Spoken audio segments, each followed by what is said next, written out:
വെനസ്വേലയ്ക്ക് നേരെയുള്ള അമേരിക്കൻ ആക്രമണത്തിൽ ആശങ്ക പ്രകടിപ്പിച്ച് കോൺഗ്രസ്. അമേരിക്കയുടെ ആക്രമണം UN ചാർട്ടറിന് എതിരാണെന്ന് കോൺഗ്രസ് വിമർശനമുന്നയിച്ചു. വെനസ്വേലൻ ജനതയുടെ അവകാശങ്ങൾക്ക് മുൻഗണന നൽകണം, പ്രകൃതി വിഭവങ്ങൾക്ക് സംരക്ഷണമൊരുക്കണമെന്നും കോൺഗ്രസ് ആവശ്യപ്പെട്ടു.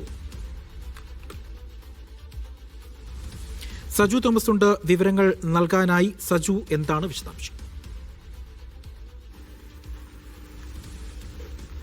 അജയ്, കഴിഞ്ഞ 48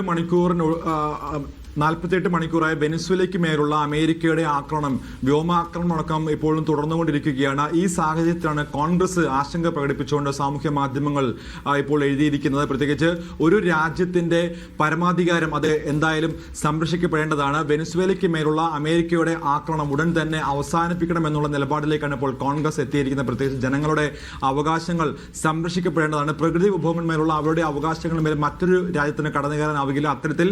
അത്തരത്തിലുള്ള ആക്രമണങ്ങൾ UN ചാർട്ടറിനെതിരാണ്. രണ്ടാം ലോക മഹായുദ്ധത്തിന് പിന്നാലെ UN ചാർട്ടറിൽ ഐക്യരാഷ്ട്രസഭയിൽ എല്ലാ രാജ്യങ്ങളും ഒപ്പുവെച്ച UN ചാർട്ടറുണ്ട്. അതിന് എതിരായിട്ടാണ് ഇപ്പോൾ അമേരിക്കയുടെ നയങ്ങൾ. അമേരിക്കയുടെ ഇത്തരത്തിൽ സാമ്രാജ്യത്വ നയങ്ങൾ അവസാനിപ്പിക്കണമെന്നാണ് ഇപ്പോൾ കോൺഗ്രസ് ആവശ്യപ്പെട്ടിരിക്കുന്നത്. അജി.